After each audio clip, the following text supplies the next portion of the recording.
Friends, welcome to education classes. इससे पहले वाली वीडियो में हमने primary laws of learning discuss किए थे। इस वीडियो में हम डिस्कस करेंगे सेकेंडरी लॉज ऑफ लर्निंग।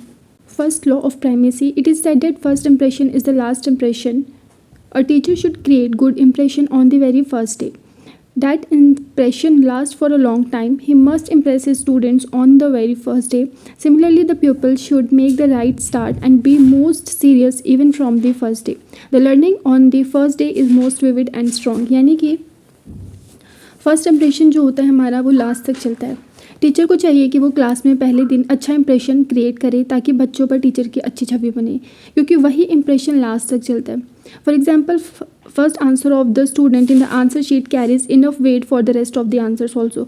जब टीचर आंसर शीट चेक करता है तो पहले ही आंसर से उसे अंदाज़ा लग जाता है कि आगे की आंसर शीट कैसी होगी।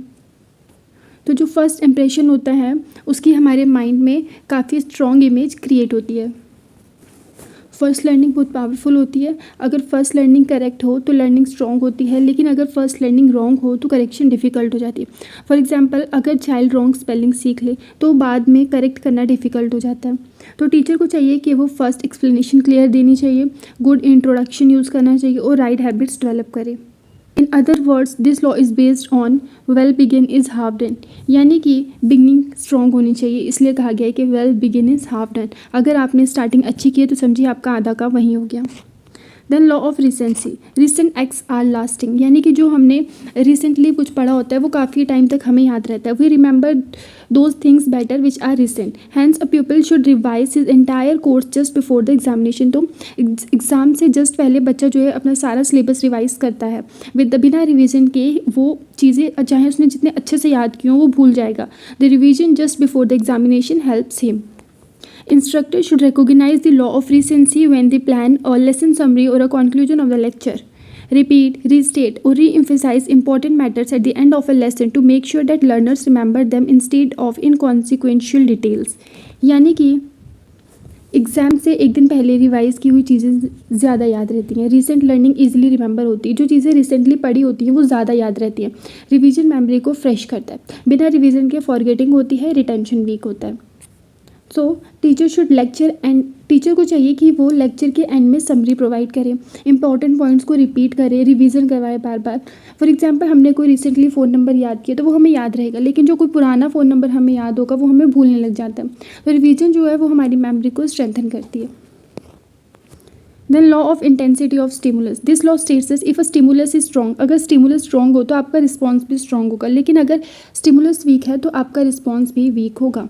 The student who has the dash और the enthusiasm makes a greater progress and achievement. The weak will student achieve less. यानी कि जो बच्चा इंथुजियास्टिक है काफ़ी, वो अच्छी प्रोग्रेस करेगा, लेकिन जिस बच्चे के अंदर चाहत ही नहीं है करने की वो अचीव नहीं कर पाएगा। ठीक है। Then law of multiple response और वेरिएड रिएक्शंस, ये थ्योरी जो है ट्रायल एंड एरर की, वो इसी फैक्ट पर बेस्ड है। कुछ भी नया सीखने के लिए इंडिविजुअल जो है वो काफ़ी सारे अटैम्प्ट करता है, तब जाके वो अपने गोल तक पहुंचता है। When an individual is confronted with a new situation he respond in a variety of ways, trying first one response and then another before arriving at the correct one.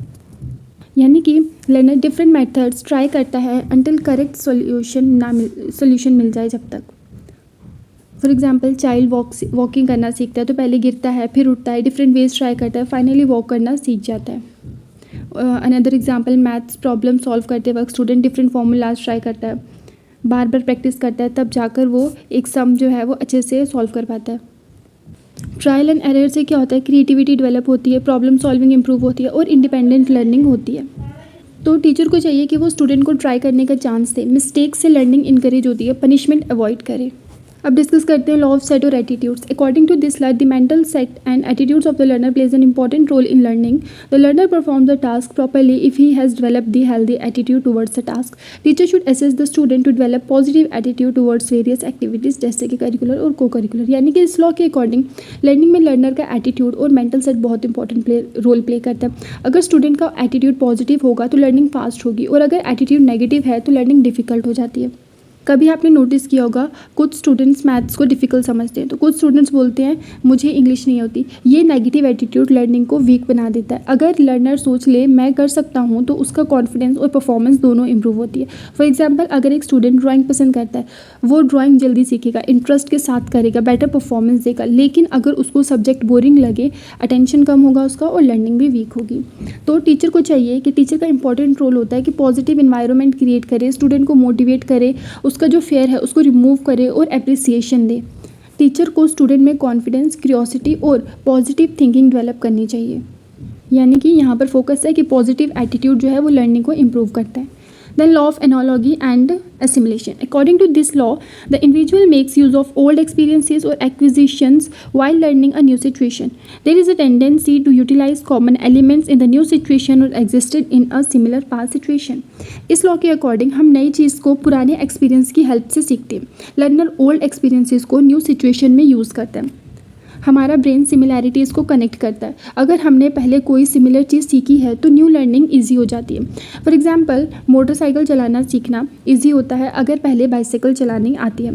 क्यों? बिकॉज बैलेंस सेम है, coordination same है, road understanding same है। पुराना experience new learning को help करता है।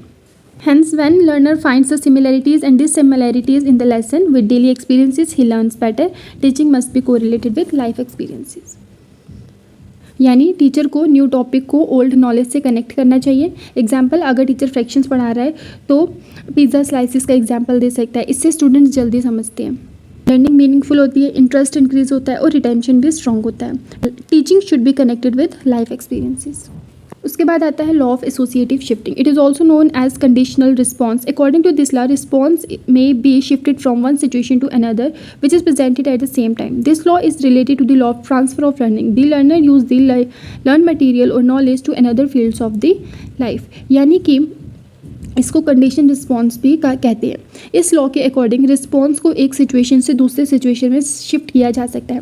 अगर दो सिचुएशन एक साथ रिपीटेडली प्रेजेंट की जाए तो लर्नर रिस्पॉन्स को ट्रांसफ़र कर देता है। फॉर एग्जांपल, स्कूल बेल का एग्जांपल लेते हैं। इनिशियली बेल का कोई मीनिंग नहीं होता, लेकिन डेली बेल मतलब लंच ब्रेक, बेल मतलब class over, eventually student automatically react करने लगता है। अगर टीचर हर बार स्माइल के साथ प्रेस करे तो स्टूडेंट सब्जेक्ट को पॉजिटिव फील करने लगता है। तो स्टूडेंट एक जगह सीखी हुई नॉलेज दूसरी जगह यूज़ करता है। फॉर एग्जांपल, मैथ्स का कैलकुलेशन शॉपकीपिंग में यूज़ करता है। तो यहाँ पे फोकस है कि हैबिट फॉर्मेशन में यूज़फुल है, ये स्किल ट्रांसफ़र में हेल्पफुल है और बिहेवियर ट्रेनिंग में भी यूज़फुल है। हमारा लास्ट लॉ है लॉ ऑफ पार्शियल एक्टिविटी और प्री पोटेंसी ऑफ एलिमेंट्स। यानी कि according to this law, learner has the capacity to select the important from the irrelevant in order to determine appropriate response. इस law के according learner important चीज़ को irrelevant चीज़ से separate करता है, यानी स्टूडेंट इंपॉर्टेंट एलिमेंट्स पर फोकस करता है। जब क्लासरूम में बहुत इंफॉर्मेशन होती है तो लर्नर मेन पॉइंट सेलेक्ट करता है। फॉर एग्जांपल, एग्जाम प्रिपरेशन के टाइम स्टूडेंट इंपॉर्टेंट क्वेश्चंस पर ज़्यादा फोकस करता है। टीचर बोर्ड पर इंपॉर्टेंट पॉइंट्स अंडरलाइन करता है, स्टूडेंट उन्हीं पॉइंट्स को ज़्यादा याद रखता है। इस लॉ से अटेंशन इंप्रूव होता है, टाइम सेव होता है और बेटर अंडरस्टैंडिंग जो है वो डेवलप होती है। तो टीचर को चाहिए कि वो हाईलाइट करे की कॉन्सेप्ट को, हेडिंग्स यूज़ करे, रिपीट करे इंपॉर्टेंट पॉइंट्स को और समरीज प्रोवाइड करे। आज हमने डिटेल में पढ़ा कि law of primacy, recency, intensity, multiple response, attitude, analogy और एसिमिलेशन, एसोसिएटिव शिफ्टिंग क्या होता है। ये सारे लॉज टीचिंग लर्निंग प्रोसेस को इफेक्टिव बनाते हैं और टीचिंग एग्जाम में फ्रीक्वेंट पूछे जाते हैं। अगर आपको लेक्चर हेल्पफुल लगा तो लाइक करें, शेयर करें, चैनल सब्सक्राइब करें और कमेंट्स में ज़रूर बताएं नेक्स्ट लेक्चर किस टॉपिक पर चाहिए। Thank you so much.